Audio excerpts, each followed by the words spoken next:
Today I'm in Rackenford, a village on the edge of Exmoor in the county of Devon. As we enter the main gate, we can see on our left a whole series of modern memorials.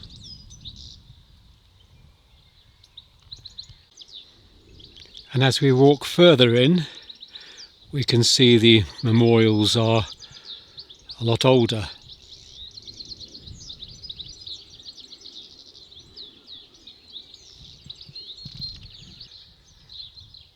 And this is the other end of the churchyard with another entrance coming from the road.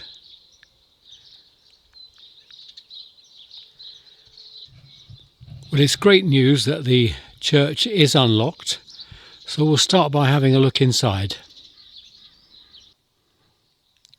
Well, first impressions is that it's quite a plain church in that there's not a lot of stained glass and very few memorials on the wall. On the left-hand side is this memorial to the rector, George Robert Gifford,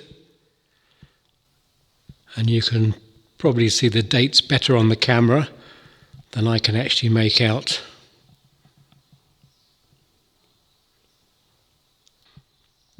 On the opposite wall is the war memorial listing 8 men from the small village that gave their lives. It is in polished brass, so we're having some problems with the reflections. And on the back wall is one here to Victoria Durnford. Immediately outside the door and beside the path is this very old stone to John Dinham, who died May the 15th, 1782. William Francis Tanner, his grave has sunk quite badly to one side, and he died in 1944. I can make out this one as James Pincombe, 1941, and then his wife Alice Mary Pincombe, 1962. Pincombe, an unusual name. I don't think I've come across that previously.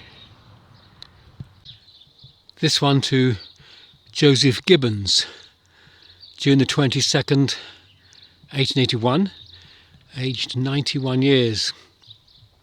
Pretty good age in that period. This is a tallish cross with the inscription on the base here. And this one is to Charlotte Ann Bowles. There's a name above that, Francis James Coleridge Bowles.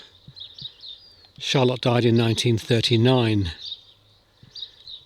This is to William Henry, the husband of Henrietta May Arscott. And that's 1938. Again, I don't think I've ever come across the surname of Arscott. And she was of East Nutcott. Close by is Robert Ackland, 1935. And then Clara, his wife, 1937. This is a stone in a larger plot, marked out by curbstones, and the name on it is Henry Blackford.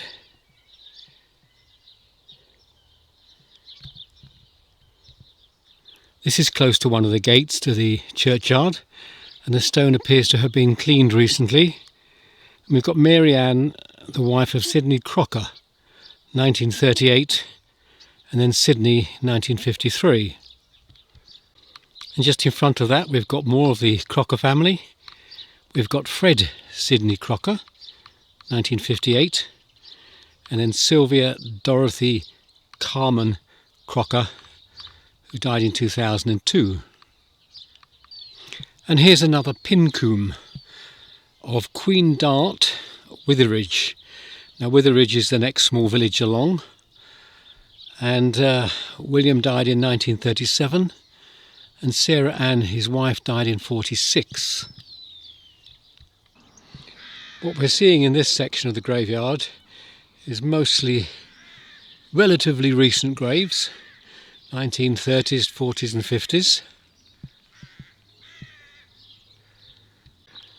This is a cross in a plot marked with curbstones, and on the base we read that it's Charles Knott of the 1st Devon Imperial Yeomanry who fell asleep at Teignmouth. That's in South Devon, probably 30 miles from here. 1915, aged 27 years.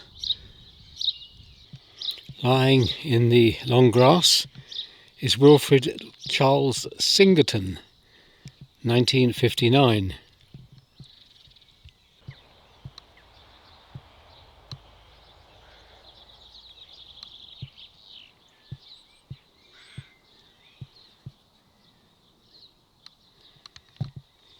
An area here where the grass has been mown back and appears to be for the Blackford family. Percival John Blackford in the foremost stone, and then behind that I can see Albert Henry Blackford.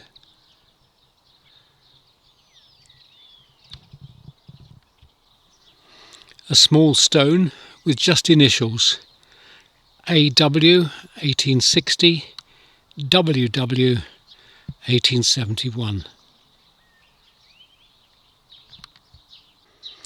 Back by the door is the only table tomb I've seen, and not very grand.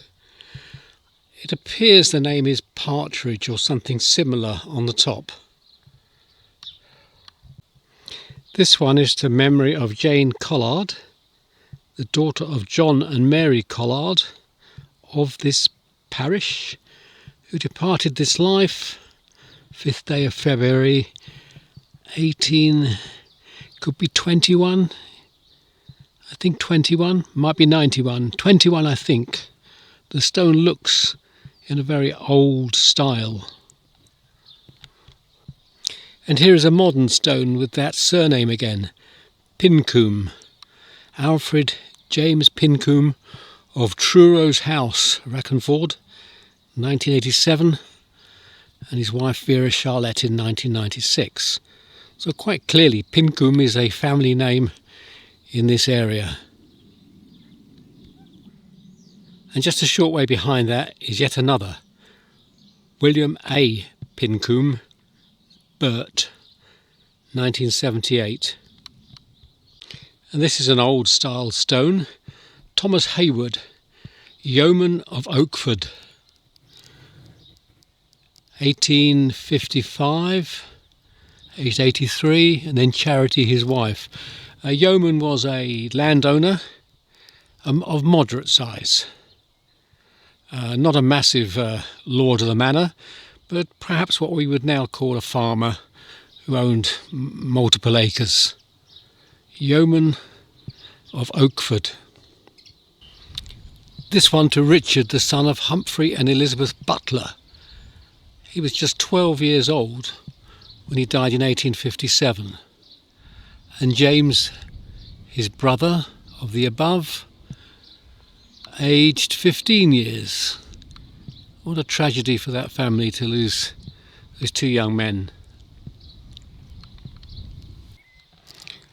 A pair of stones here to members of the Hasking family. This one is to Frank, son of William and Mary Ann, aged 38 days. And then William, the twin brother, aged 50 days.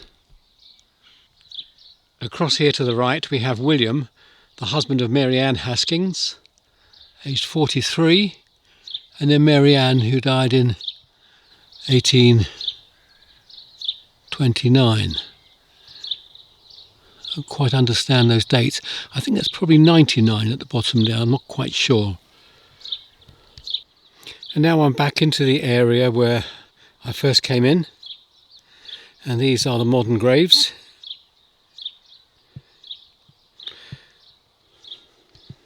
I picked this one because of the words. Diane Morrison died tragically in '97, aged just 39 years. And finally, these two were in very much a farming area, and Millicent Hazel Isaac has a picture of a tractor at the top left of her memorial. And this one nearby, Simon John Sutton. Now if you can make out the image at the top there, it looks like a cow and some youngsters just lying there being looked after. Very much a farming scene. Well, that's my visit to Rackenford. Just a typical small country parish. I was just passing, dropped in. Nothing exceptional, but still very pleasant and peaceful spot. Till the next time.